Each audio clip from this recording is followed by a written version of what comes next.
postaví. A ty si čo? Vtáčik. Minule som tu mal... No aj túto, Daniel, čo si... Som tu mal minule 120 kusov. Co tu prebiehovali.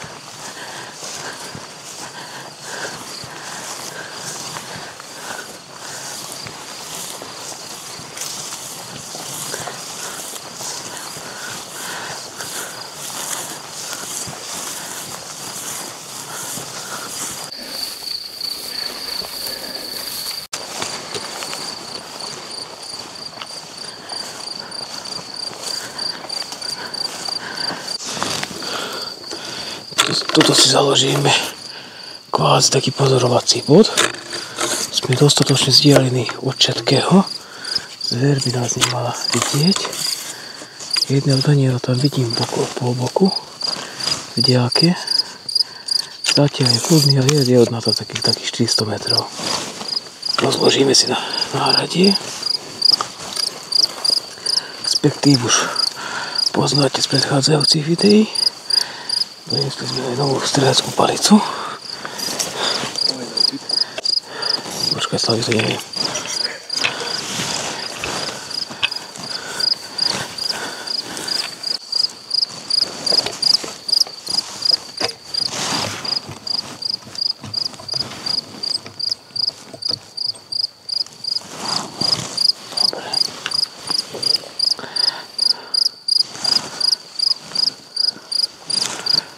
Srnčekovi sa to už nepáči na vedľajšej doline.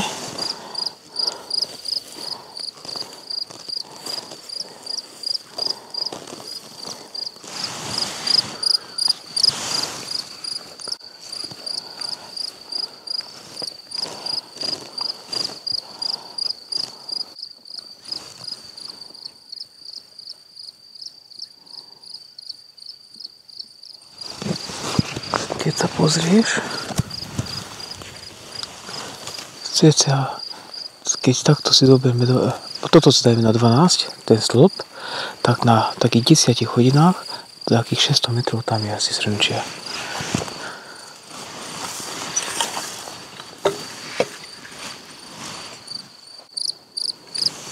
Ale ja už ich vidím.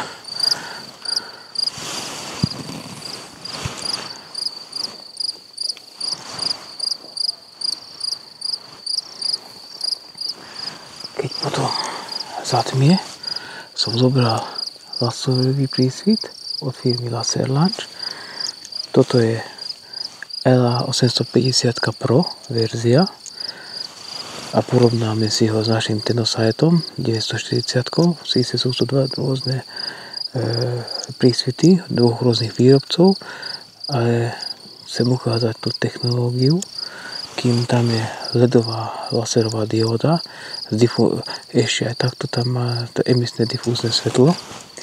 Pri tomto prísvite nebude to difúzne svetlo, tak uvidíme potom v noci, že aký to bude rozdiel, keď síce toto menej osvetľuje svoje okolie, ako keby sme mali klasickú ledku, ale toto svieti na 400 metrov totálne rovný kruh. Čiže vyskúšame toto v noci, keď už bude tma. Náskôr nechceme ísť na tú druhú dolinu, tam sme videli takú vysokú, aby sme potom mohli skúšať. Chceme strieľať hlavne srnca, alebo maximálne diviaka. Nič iné by sme dneska nemali v pláne streliť. Takže aký kaliber a prečo ten kaliber používaš? Tak, ja používam 857, skôr z toho klasického polovinského zvyku. Pre mňa je to taký klasický kaliber, dobre funguje, dobrú účinnosť má na zveri. Relatívne sa dám s tým aj trošku ďalej strieľať. Není to výslovne odstreľovacia puška, je to polovinská puška a ten kaliber má veľmi dobrý zastavovací účinok. Používam strelivo Norma Vulcan. V podstate z nášho portfólia som odskúšal skoro všetky druhy streliva, čo predávame. Toto sa mi najviac osvedčilo, hlavne v spojení s týmto kalibrom, boli aj, by som povedal, že penetračne aj účinnosťou lepšie strely, len jednak dostupnosť, ako začali tieto politické problémy nedaleko, boli problém s dodávkami streliva, boli problém s rovnomernými dodávkami a nerád by som prechádzal na americké alebo také iné špecifické strelivo, ktoré možno, že je trošku lepšie, ale dostupnosť nie je garantovaná. Pri tejto norme som odskúšal v podstate od nich ich produkty, čo sa týkalo ranivosti, presnosti a v podstate celkového povyužitia v našich podmienkach. Mne sa toto najviac osvedčilo. Samozrejme, mohli by sme si dať do toho hlboké bonstrajky, mohli by sme strieľať na väčšiu vzdialenosť. Táto puška na to nie je určená. Táto puška nás v podstate pustí do tých 300 metrov a už tých 300 metrov 8,57 už je dosť. Dá sa strieľať, ale už stabilizácia tej strely, vzdialenosť, penetrácia tohto streliva, už to nie je ono. Na to by sme už potrebovali trošku iný kaliber, inak vyváženú strelu. Nehovorím, že sa nedá, ale toto už nie je na to konštruované. Ale čo sa týka zastavovacieho účinku a citlivosti na trávu, je zase toto podľa mňa lepšie. Síce nebudeme strieľať na veľkú vzdialenosť, ale keď mám pred sebou klas alebo nejaký malú trávičku, naozaj, že prestrelinku, môžem si to dovoliť pri menšom kalibre, ktorý by bol možno presnejší, bol by účinnejší na väčšiu vzdialenosť, stabilnejší v trajektórii, áno, ale bol by náchylnejší v podstate na tú trávu. A keď ideme polovať, ako aj teraz sme na lúke, máme trávu asi pol metra vysokú, vyšla by nám taká srnčia, nemôžeme na to čakať, aby prišla na totálnu čistinku, aby tam nebol ani jeden klások.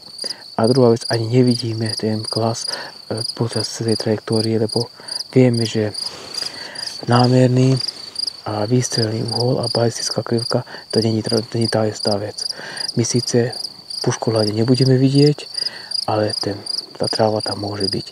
A keď nedlho, keď dozrie pšenica, pôjdeme polovať do tej pšenice, tak zase budeme potrebovať túto kineticky silnejší uráž s väčšou gramážou, lebo tie diviaky pravdepodobne sa budú hýbať v tej pšenici a tá pšenica je dosť tvrdá. Pravdepodobne, že trafíme klas, to je v podstate skoro 100%, lebo to je zákon schválnosti, že keď tam bude jeden, aj tak ho trafíte. Preto radšej používam takýto typ streliva, takýto typ pušky. Keby sme, išli na väčšiu vzdialenosť, mohli by sme používať tie bonstrajky, alebo mohli by sme používať silencery, oryxy. Mne osobne do tejto pušky nesadli. Bolo to pre mňa na túto dĺžku hlavne nie až tak účinné ako tieto vulkány.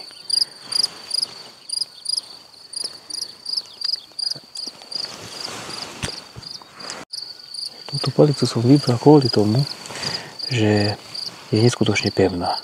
Naozaj, že tá puška má 7,6 kg, takto namontovaná, ťažký tlmič vpredu, udrží to. Ledva sú utiahnuté tie zaisťovacie šrobiky, lebo tuto sa dá tá tonáž nastaviť. Absolútne presne. Tomu robím teda za chvíľu aj video, že naozaj na tú vzdialenosť, ktorú tu máme, tá puška sa nepohne, pohodlie. Dá sa nastaviť iba gombíkom, akože koľko sa má vykláňať tá noha. Naozaj sa dá nastaviť výška. Toto je lacnejšia verzia tohto Dead Gripu. Toto je hliníková, potom ešte existuje tá uhlíková verzia, ktorá je ľahšia, lebo táto má 3,8 kg, ale ja som osobne si vybral túto hliníkovú verziu. Hladníme to, ponosíme ju trošku, ale nevadí. Ale naozaj, že v tých kluboch je to oveľa pevnejšie. Síce tá cena je trošku vyššia, ako keby sme kúpili lacnejšiu verziu, bez týchto častí, ktoré vám držia tú zbraň, ale naozaj tuto vidíme, že udieram po tej puške, tá puška sa nehýbe.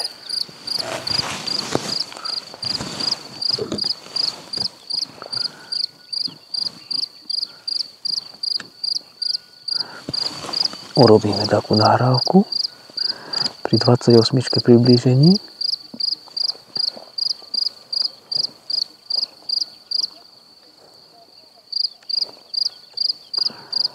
A naozaj, že ťahám pušku na takúto vzdialenosť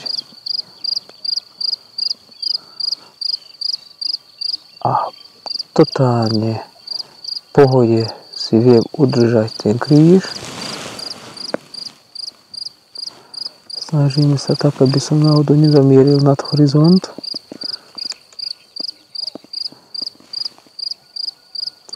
Ale keď ten krík je od nás takých dobrých 500 metrov, keby tam bol srnec, tak mohli by si dovoliť na ňo streliť. Samozrejme,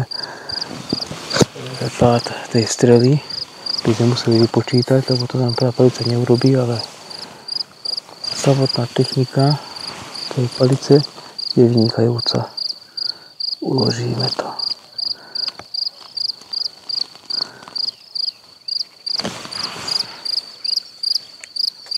Výhoda oproti tým klasickým štvorkám paliciam je asi tá, oveľa je to pevnejšie, kým štvorka palica je rýchlejšie na rozloženie, naozaj, že sa s ňou dá hýbať, môžete si vyspiršovať, máte tam dosť vysokú oporu, veľmi veľká šanca je na presnú streľbu, ale pri tejto palici zase je trošku nemotornejšia, trošku horšie sa rozkladá, je vyššia váha, mohutnejšia je, ale tá pevnosť je oveľa vyššia.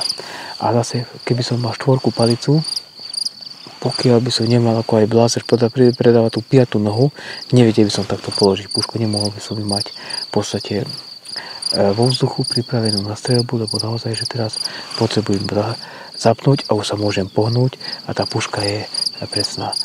Len táto palica je určená skôr na takýto lov, ako sme teraz tu. Vieme, že pravdepodobne vyjde nám zver tak, je v okolí 400 až 500 metrov a buď si ju počkáme, alebo sa ňu pohneme.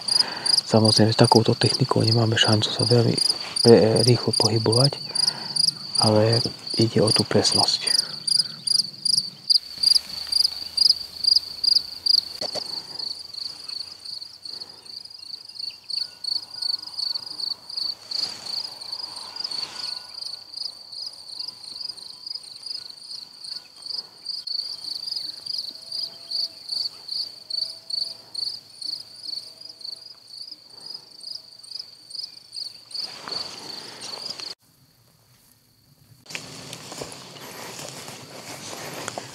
Srnček nás presne pekne obišiel na 390 metrov vzadu. Nech žije. Srna nám vyšla. Mohla by nám ich zapozovať.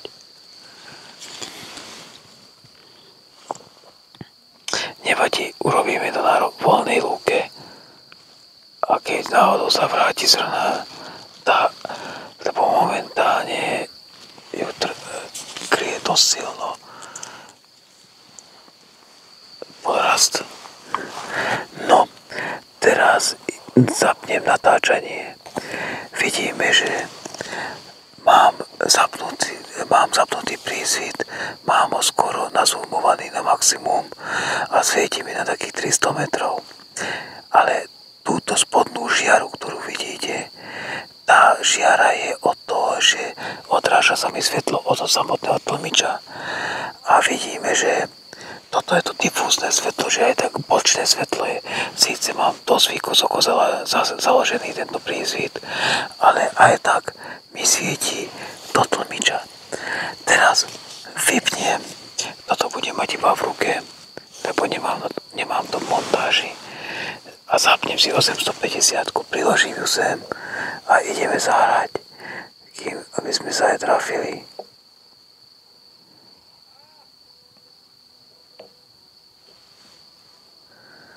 No toto bude trošku ťažšie.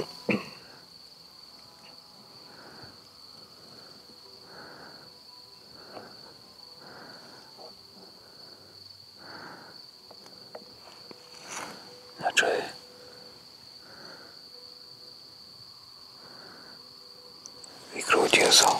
Jaj. Treba aj nazoomovať.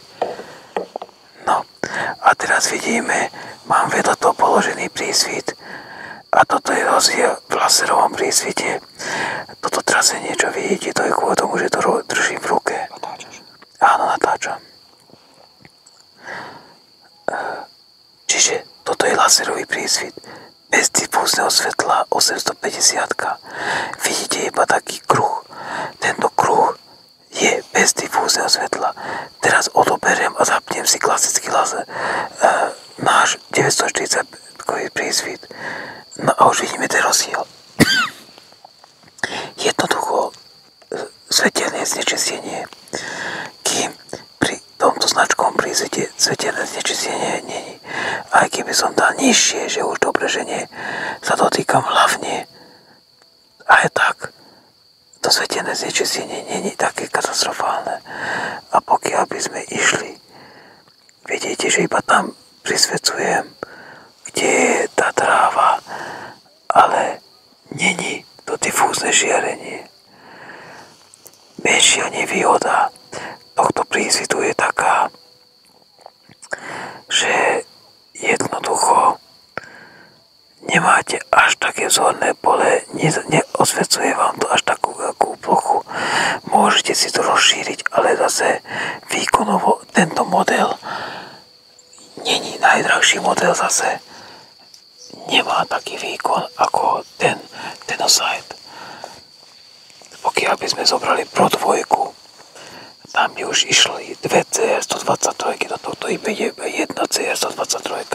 Výkonovo je trošku slabšia, ale vidíme, že keď aj zapnem a tá hora, to je prosím ťa, odmeriame si presne tú vzdialenosť tej hory.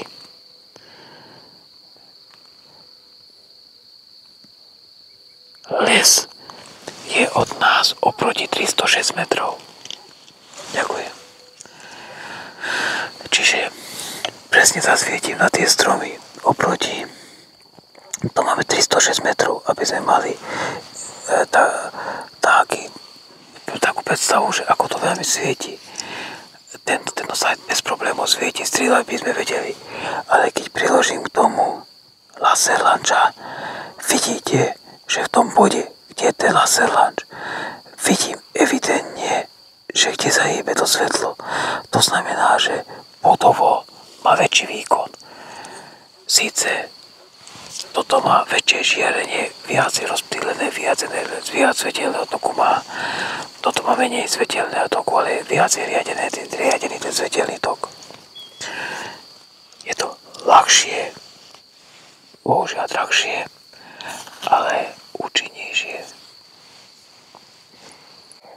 Dobre, počkaj, toto je Dancia a ideme to vyskúšať. Toto je Tenosite Laser 940 a zistili sa. Dobre, nechcem veľmi kričať, lebo máme tu kus a teraz vidíme, že nepáči sa mu tu, že sme tu. Čo som mi zabol?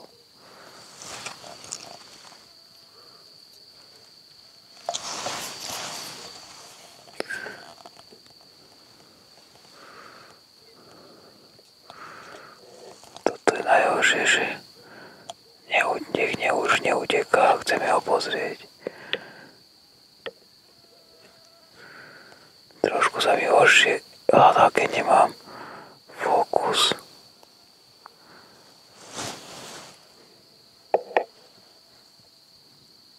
Tak neporovnáme, lebo tam je. Alebo takto. A toto je krásne teraz vidno. Akurát by som takto nevedel strieľať, že to je Dancia a svietime skoro na takých 250 metrov. Vidíme, že naozaj, že pekné parožie, dosť mohutné. Výška bude minimálne 24 cm. Mal by byť aj vekovo dobrý. nízko položené púšnice, ale ten dobrý srnec. Ďakujeme pekne za možnosť úlovku. A idem rovno. Aký máš pocit? Čudný. Šoféruješ polovnícke auto. Druhé auto si už šoferovala? Áno, akoby nie, Peugeota. Peugeota, toto automatické. No toto je auto, tak vidíš. Teraz na tej cesty auto.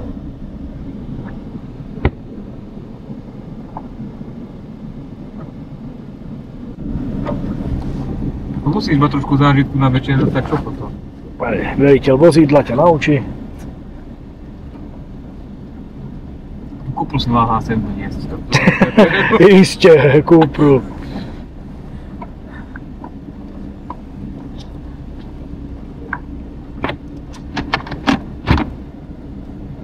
Ale jak sa aj u vás zavie šoférovi.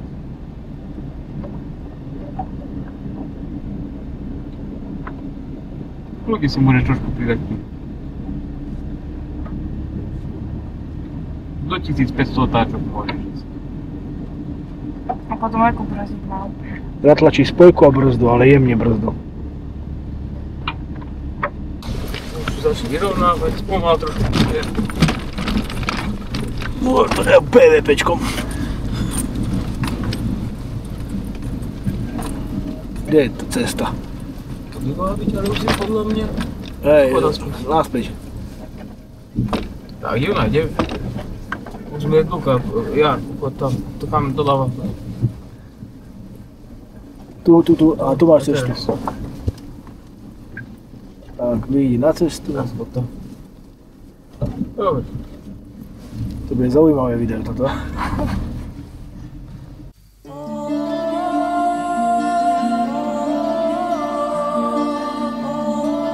Ešte. A ešte jedno. Poď si dobre, chyť si pušku pre seba a môžeš sa pomôcť sám. Poď už.